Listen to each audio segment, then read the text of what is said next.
Hello, everyone. Welcome to the Hormone Helper podcast. I'm Coach Andrew, your hormone helper from Fit for All Fitness. I personally coach over 1,600 men and women to help better understand their hormones so they can lose weight and get their metabolism back on track.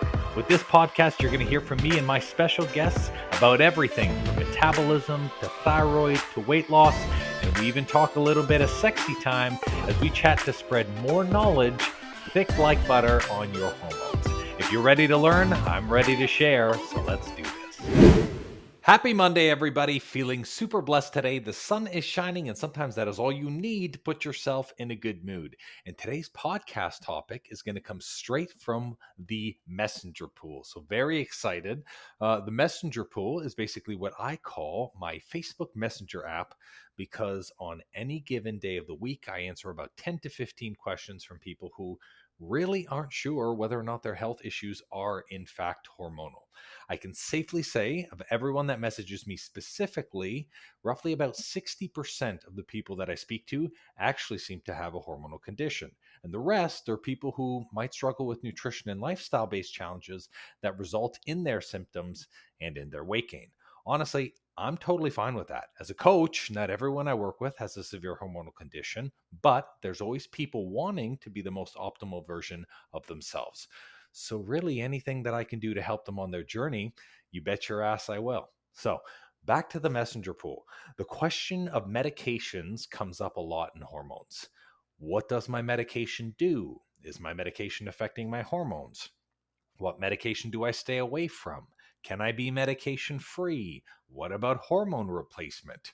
The questions around what you put in your body can really be endless, but certain medications do have negative effects on hormones.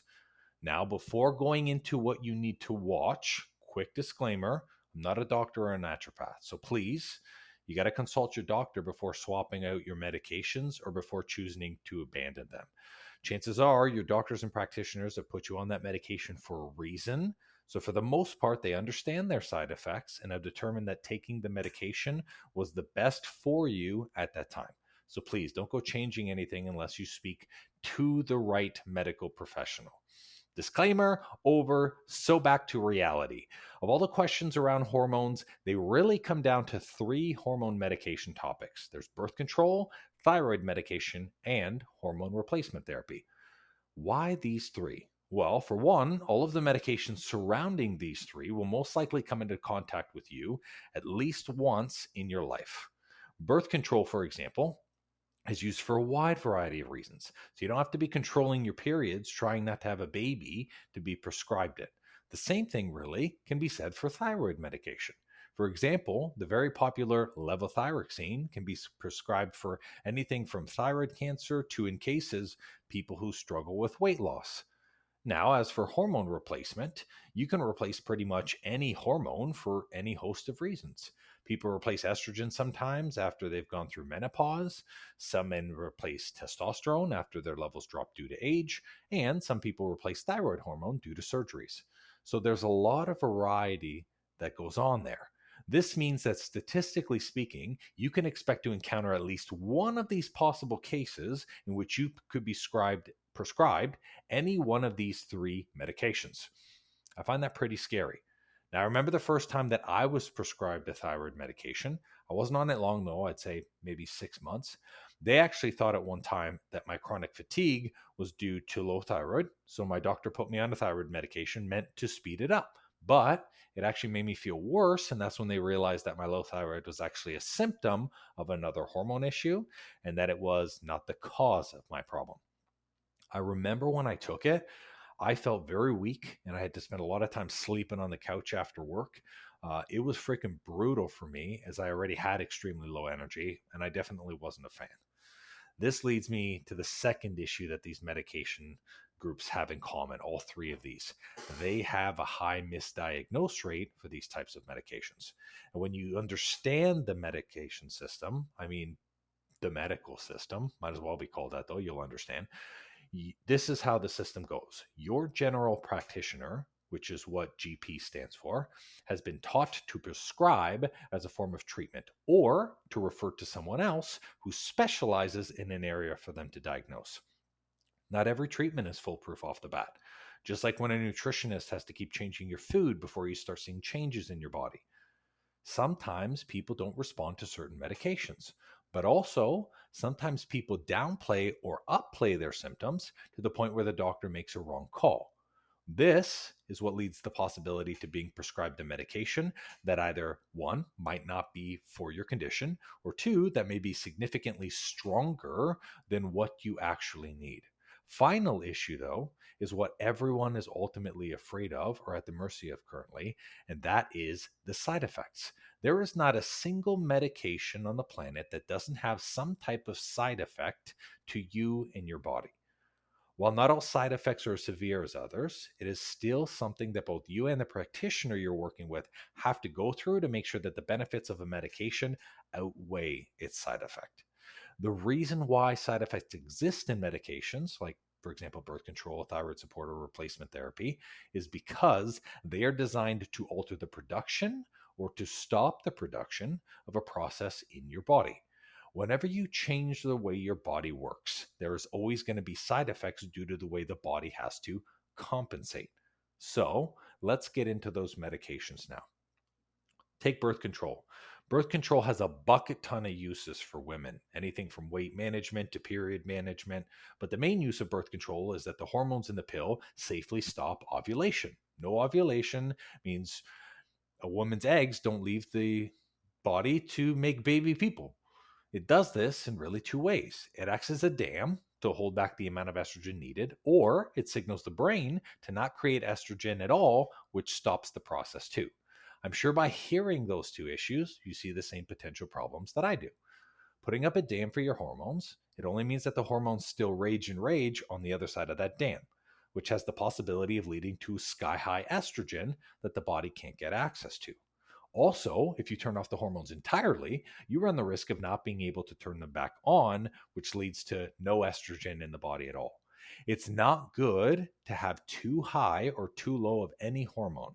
But in the case of estrogen, high means having excess amount of fat storage with a slow metabolism, and low means a crappy sex drive with a ton of PMS issues like moodiness, hot flashes, and a great deal of what I call monster pause. That is because estrogen is your fat regulation hormone and is also responsible for energy management and energy usage. If you end up creating more estrogen than you use, you gain weight. And if you end up never having enough because your body doesn't make any, then you slow your metabolism down. People aren't told this. And I remember a client of mine who was on birth control for more than 16 years and was still on it, even though she was past the point of having children. She came to me and she was super frustrated because even though she worked out 3 times a week and she weighed her food, she was still gaining 2 to 3 pounds every 2 months or so. Her weight over the span of 10 years went up close to 40 pounds. So she comes to me and she's obsessed with the scale at that point, and she's paranoid of gaining more weight. She's like, Andrew, I can't gain any more weight.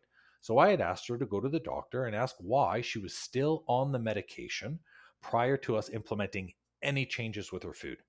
They ran blood work for her and they determined that she didn't need the medication anymore. So within 4 weeks, she dropped 8 pounds, and we didn't even change anything yet. We did no adjustment whatsoever. So still the same 3 days of workouts, still the same food. All I did was help her recover from the estrogen high that she lived with all of her life. It really was clockwork, and she couldn't believe that no one had talked to her about the medication. Now, when speaking to your friends and family, you're going to find that not everyone experiences these symptoms and issues with medication, at least not immediately. And it really depends on the dosage, on the length of time that they've been on the medication, and of course, their lifestyle, what they're doing, what they're putting into their body. Now, some people are born with better hormone panels, and some people who strength trained and eat healthy have even better panels. But what I can say is this: be on something for long enough, any type of medication, it will affect you. Let's talk thyroid medication now. Again, there's a ton of uses. You can take meds to help an underactive thyroid, being one that doesn't produce the hormones needed. You can take it for an overactive thyroid, being one that produces way more hormone than needed, or you can take it to replace your thyroid hormone, period. for if you have a specific condition like Hashimoto's, Cushing's, cancer, maybe a goiter that's forced the removal of a piece of your thyroid. Thyroid medication can be used as all those, ton of uses. But the main issues I come across are lately, they're an underactive and an overactive thyroid. They call these two hyperthyroidism or hypothyroidism. Too fast and too slow, literally. When taking thyroid medication, the idea is to take the medication that is opposite to what your condition is. Meaning, if your thyroid is fast, we want to slow it down, or if the thyroid is slow, you want to speed it up.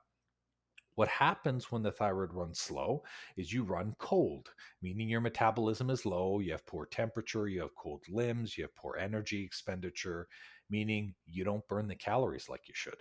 Digestion slows down too, which makes you constipated and it makes you gain weight. Now, what happens when the thyroid runs too hot is your metabolism is on overdrive. Excess calorie burn, weight loss, muscle loss, too fast digestion, resulting in undigested nutrients. Both are not good, but of the two, it's mainly the slow metabolism that people suffer with these days. This is normally due to lifestyle and environment factors like eating a lot of hormone stuff. So for this, people are normally prescribed a medication called levothyroxine. This is a generic, off-brand, cheap of the cheap, easy to make, easy to take med, in which its goal is to replace thyroid hormone that is missing. That's it. Most thyroid medications only replace what is missing. They don't help you build back or help you improve your ability to actually create more thyroid hormone, which drives me off the freaking wall. This is how the endless medication cycle happens. When you replace instead of repair, that becomes a slippery slope that makes it easy for your body to become super dependent on replacement instead of making the hormone itself. That is the most important thing that I look for personally. Any client needs to be hormonally self-sufficient. So what we typically end up doing at FitForAll is we end up building out a micronutrient balance with their food to aid in the creation of those lacking hormones. So you're actually fixing the real issue and not just replacing the hormones that aren't being made. So there's unfortunately a ton of side effects with this one for levothyroxine. And it comes with a lovely remark to tell your doctor if any of these symptoms are severe, do not go away, or some side effects can be serious. Contact the doctor if you result in important death, whatever. It's insane. It's literally nuts when you read this. When you hear it in a commercial, you're like, what on earth is this? But people take this. But here are the common side effects for this. So there's weight gain or weight loss, headache, vomiting, diarrhea, changes in appetite or metabolism, fever, changes in menstrual cycle, changes in menstrual cycle, sensitivity to heat, hair loss, joint pain, leg cramps, shortness of breath, constant weaving, possible hives, itching, rash, flushing, stomach pain, nausea, swelling of hands, ankle, or lower legs. So as you can see, there's a ton of possible side effects on this one. And the side effects on thyroid medication all have to do with someone's metabolism. That is because the thyroid is responsible for stress management and metabolic condition, or what we call the speed of your metabolism. So it is responsible for managing the thyroid in all functions. So when we look at all of these side effects, it's the result of either someone's thyroid becoming too fast or someone's thyroid becoming too slow. So here is a fine example of this. When we look at vomiting, diarrhea, fever, that is all basically incredibly fast metabolism. When we look at weight gain, hair loss, and we look at swelling of hands and feet, that is basically slow metabolism where you're keeping all of that in.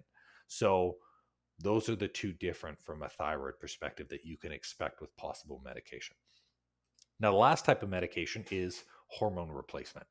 You can replace basically every single hormone within the body for any variety of reasons. But normally, doctors or practitioners, they're only going to prescribe replacement therapy if it is determined that your body's not capable of making that hormone. So cases of this would be, let's say you have a cancer and you have to take something out. Your body doesn't make that certain hormone anymore. you need replacement therapy. Or let's say a lot of athletes, for example, or actually a lot of mothers for some reason have crazy falls where they strike the front of their head, their pituitary gland, and they don't make certain hormones anymore. That needs replacement. There's nothing that can be done. You've got to replace it. Now, how the medication replaces the hormone, however, is what can be different.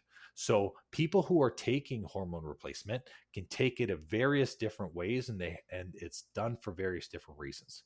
The first is tablet. Tablet is essentially you are taking it orally. So a tablet has to be digested and liquefied into the stomach and then gets dispersed in a specific place. So normally if people are taking hormone replacement therapy in the form of something estrogen wise, estrogen digests well in the stomach and estrogen sits in the stomach. So it would be like a tablet form.